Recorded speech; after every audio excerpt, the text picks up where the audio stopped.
Alhamdulillahirabbil alamin. Nazzala al-Qur'an hudan linnas wa bayyinatin minal huda wal furqan. Asyhadu an la ilaha illallah wahdahu la syarika lah wa asyhadu anna Muhammadan abduhu wa rasuluh. Allahumma shalli wa sallim ala Muhammad wa ala alihi wa ashabihi ajma'in. Allahumma hamna wa ahlana bil Qur'an. Allahumma akrimna wa ahlana bil Qur'an. Allahumma inna nas'aluka huda wa tuqa wal afafa wal ghina.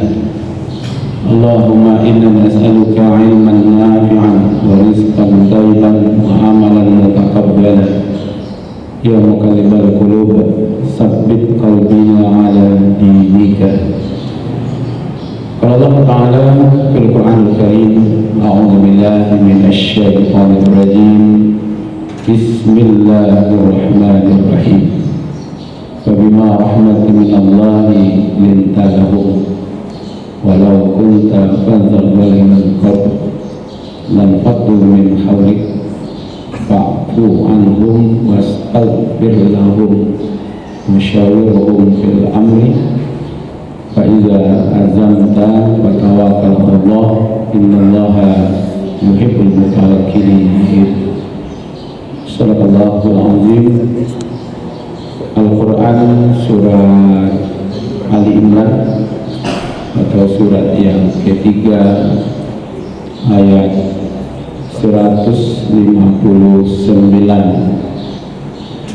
Terjemahannya, berlindung kepada Allah dari godaan setan yang terkutuk atas nama Allah yang Maha Pemurah lagi Maha Penyayang. Maka disebabkan rahmat dari Allah lah kamu berlaku lemah lembut terhadap mereka. Sekiranya kamu bersikap keras lagi berhati kasar, tentulah mereka menjauh diri dari sekelilingmu. Karena itu maafkanlah mereka, mohonkanlah ampun bagi mereka, dan bermusyawarahlah dengan mereka dalam urusan itu. Kemudian apabila kamu telah membulatkan tekad, maka bertawakallah kepada Allah.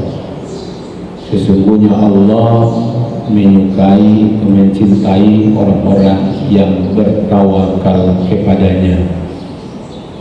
Al-Quran surat Ali Imran atau surat yang ketiga ayat 159.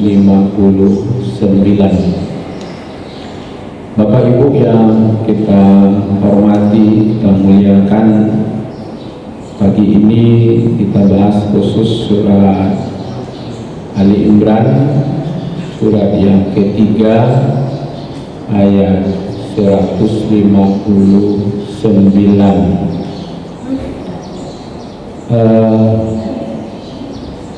Ini memang levelnya agak tinggi sedikit nih Bapak Ibu ya. Ayat ini bercerita tentang akhlak kelas tinggi. Jadi memang kalau nanti agak sulit kita mengamalkannya, memang perlu sedikit usaha yang besar gitu ya. Jadi ada akhlak-akhlak mulia di sini. Yang pertama, berlemah lembut ya, hati tidak boleh kasar ya. Yang kedua, harus punya sifat pemaaf ya, hatinya tidak boleh pemberang, hati lembut. Kemudian orangnya pemaaf, sudah bukan pemaaf lagi, kesalahan orang diminta ampunkannya kepada Allah. Malah kalau dia punya urusan bermusyawarah aja orang menserpoi-poi ya kan. Nah itu makanya ini termasuk akhlak kelasnya kelas atas Pak.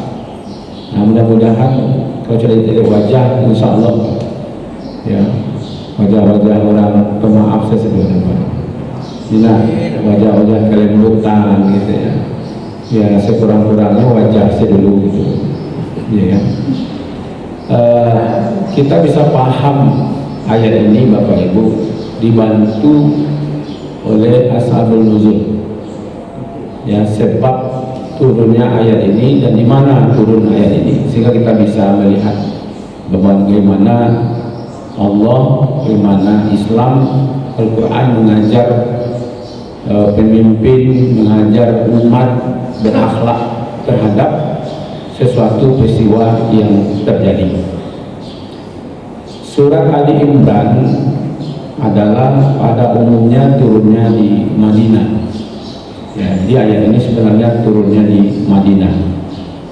Makanya ayat Madinah sudah banyak bicara tentang akhlak, ya, tentang karakter seorang kini. Kalau Makkah kan bicara tentang akidah, tauhid, menunjukkan posisi keyakinan kepada Allah.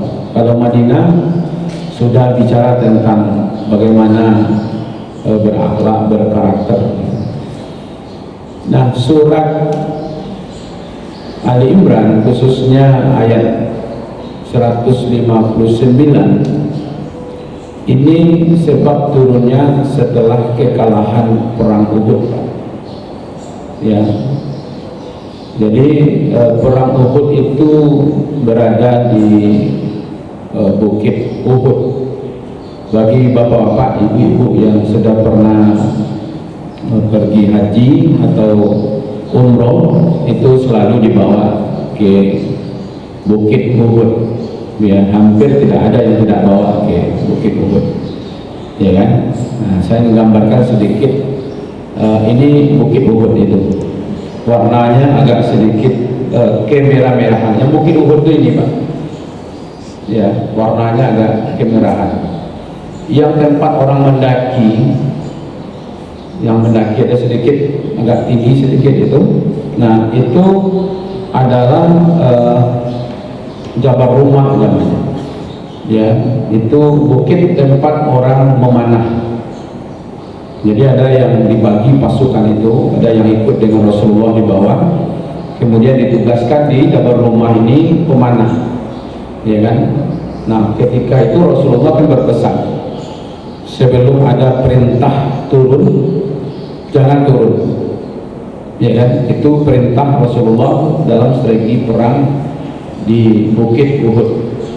Bukit Uhud ini bukit yang sangat terkenal di dunia, bukan hanya karena perangnya Pak, karena Rasulullah sering mengumpamakan pahala-pahala itu seperti besarnya Bukit Uhud gitu ya.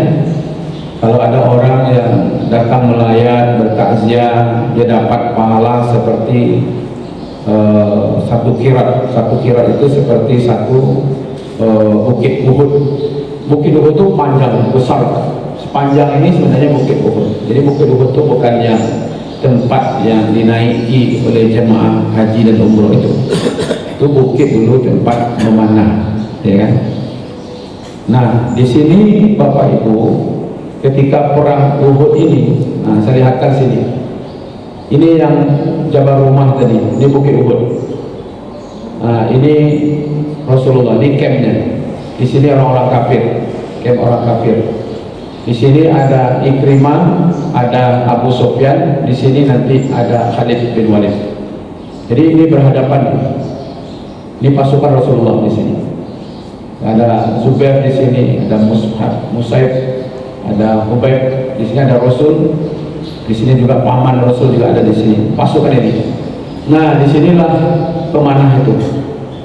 Kata Rasulullah, sebelum berperang nanti kalau belum ada perintah maka tidak boleh turun. Setelah terjadi perperangan, lalu kocar-kacir lah, ya kan? Termasuk ini Khalid bin Walid. Lalu mereka berputar ke belakang karena sudah dianggap kalah, ya kan? Nah, yang di sini lupa dia. Ya, lupa dia kalau dia diperintah oleh Rasulullah atau dilarang jangan turun sebelum sebelum ada perintah. Karena melihat orang kafir ini sudah kocar kacir, ya kan, akhirnya pemanah ini turun, ya, membantu menyelamatkan harta yang ditinggalkan oleh orang kafir Quraisy. Ini Khalid bin Walid ini panglima perang yang luar biasa ini, Pak. Ya, nanti ketika beliau sudah masuk Islam, itu luar biasa menjadi panglima perang, ya kan, Saifullah, menjadi pedangnya Allah ini Khalid bin Walid. Tapi pada waktu ini dia berada di sini. Ketika kekacauan terjadi di sini, orang-orang kafir sudah mundur, ya kan, yang ini turun tanpa perintah Rasulullah mengumpulkan harta yang ditinggalkan oleh orang kafir Quraisy. Ada onta, ada kuda, dan yang lain-lain. Ketika ini turun, orang sibuk dengan harta. Khalid bin Walid dengan pasukannya berputarlah ke sini, menyerang dari belakang. Disinilah kekalahan Rasulullah sampai wafat, ya kan, sahabat Nabi 75 orang yang mati syahid. Akibatnya apa itu? Akibat orang-orang ini, ya kan, yang pemanah ini, yang mereka tidak patuh kepada Rasulullah. Yang kedua, mereka tergiur oleh harta, ya kan, tergiur oleh harta, lalu mereka turun. Belum lagi memang ada orang-orang munafik yang juga ikut membantu, ya kan. Abdullah bin Ubay ini adalah orang-orang munafik ini. Jadi kalau dilihat di sini, Pak, kalau orang-orang kafir itu dibayangkan merah, artinya orang-orang munafik itu apa warnanya ini? Hitam gitu ya. Mana yang lebih berbahaya sebenarnya? Kalau ini jelas, Pak. Kalau merah itu kan nampak gitu, ya kan? Kalau hitam ini kan sulit ini, Pak. Sekurang-kurangnya hitam nanti putih jadi abu-abu, ya kan? Disangkut kawan kiranya lah, lawan kiranya. Dibantulah di sini, ya kan? Nah, sampailah Rasulullah menaik ke atas, diselamatkan oleh sahabat, naik ke atas bukit. Itu kekalahan, Bapak Ibu. Penyebabnya hanya dua saja sebenarnya kalau kita lihat di sini, ya. Di Jabar rumah tadi itu dia berbelok, ya. Akhirnya kekalahan yang alami oleh Rasulullah itu satu karena kepatuhannya tidak ada, ya kan, tidak patuh kepada Rasulullah ketika Rasulullah memerintahkan tetap berada di atas bukit, tapi mereka turun. Maka itu umat Islam ini selama tidak patuh kepada Allah dan Rasulnya, selama itu kita akan berada dalam kesulitan. Karena apa? Karena Allah tidak tolong. Nanti ada kalimat di surat yang sama ayat 160-nya, ya kan? Karena mereka tidak patuh, mereka serakah, ya kan, terhadap harta, merasa ini sudah menang, akhirnya mereka lupa bahwa harta itu bukan milik mereka. Harta rampasan perang itu milik siapa? Allah wa Rasul. Yas'alunaka 'anil al-anfal, jika bertanya kepadamu tentang harta rampasan perang, kulillahi, ya kan, katakan milik Allah wa Rasul. Tapi mereka tergiur oleh harta itu, akibatnya musuh melakukan serangan balik dan menyebabkan kerugian besar bagi umat muslim. Penyebab kerugian besar itu adalah karena orang-orang ini, sampai sahabat terbunuh termasuk paman Rasul sendiri mengalami luka, ya kan, sampai berdarah-darah, ya kan, akibat dari ketidakdisiplinan kelompok pemanah ini. Nah, kira-kira timbulnya Pak komandan perang, anggota awak berkhianat seperti itu, apa yang kita lakukan? Nah, ya kan? Nah, disinilah ayat turun. Bagaimana sikap Rasulullah terhadap orang ini? Nah, itulah yang dikatakan tadi di sini, ya kan? Jadi kalau dianggap di sini, disebabkan rahmat Allah lah kamu berlaku lemah lembut terhadap mereka. Mereka di sini adalah pemanah-pemanah tadi. Karena kekalahan itu terjadi karena mereka, tentu perasaan mereka sebagai orang yang beriman, apalagi di situ ada Rasulullah, apa yang dirasakan oleh umat pada waktu itu yang mereka mungkin tidak menyadari, Pak, kalau apa yang mereka lakukan itu mereka turun. Kadang-kadang kita kan begitu, Bapak Ibu, tidak paham bahwa setelah kerajuan ini akibatnya. Kadang-kadang kita kan tidak berpikir, kok bisa mereka jadinya, padahal tidak terpikir sebelumnya. Mungkin bagi mereka juga tidak terpikir. Yang pasukan perang yang di atas bukit rumah itu tidak merasa dengan mereka turun itu akan terjadi hal yang besar seperti ini, ya kan? Sehingga banyak yang mati, gitu ya, yang meninggal, yang wafat. 75 orang yang mati syahid, termasuk paman Rasul, ya kan? Pada waktu itu Hamzah kan, dan mereka tidak menyadari itu sebenarnya. Kalau turun waktu itu akibatnya dan gitu. Tapi mereka dengan keadaan orang kafir yang sudah kocar kacir itu, lalu mereka turun. Nah, muncullah rasa ketakutan yang luar biasa dalam diri mereka. Marahnya Rasulullah itu yang mereka takut berhadapan dengan Rasulullah. Maka itu Allah berikan rambu-rambu, fabima rahmatin minallahi lintadahum, karena rahmat Allah, berkasih sayang, berlemah lembutlah kamu. Karena apa? Walaupun tafazal walidal, kalau kamu bersikap keras lagi, berhati kasar, nyala tak jadi, Pak. Lalu dimarahi, ya kan? Dihukum, dicaci maki, apa yang terjadi? Iya kan? Sama lo jawab anak sebenarnya, Pak Ibu. Nyala terjadi, diberawi, semakin, ya kan? Artinya apa? Di sini ada kelasnya memang beda nih, Pak. Sekiranya kamu bersikap keras lagi, berarti kasar, marah-marah Rasulullah di sini. Jadi dia kamu tahu, karena belajarnya mutagahan, aku akibat Obama curus aja tuh, ya kan? Apalagi ibu-ibu tuh mau tak kena tuh, tidak ibu siko dan lain gitu. Ya, lalu dia akan menjauh. Jadi kalau kita marahi, kita hardik semacam, ya kan? Padahal mereka sudah merasa takut luar biasa sebenarnya, kan kena hukum dan kena marah, ya Rasulullah. Ternyata Allah memberikan rambu-rambu, ya kan? Tidak usah marah, artinya jangan, sikap saja lemah lembut, lalu maafkan mereka kesalahan itu, maafkan. Karena ujungnya nanti mereka akan lari. Kalau seandainya ya sudahlah, dia keluar saja dari itu kan, di mereka lari, gabung saja mereka dengan orang-orang kafir atau dengan orang-orang munafik, ya kan? Nah, kalau itu mohonkanlah ampun bagi mereka dan bermusyawarahlah dengan mereka dalam urusan itu, ya kan? Malah diajak mereka kembali untuk bermusyawarah ke depannya kalau ada perperangan, kan bukan hanya ini terakhir perang itu banyak terjadi gitu.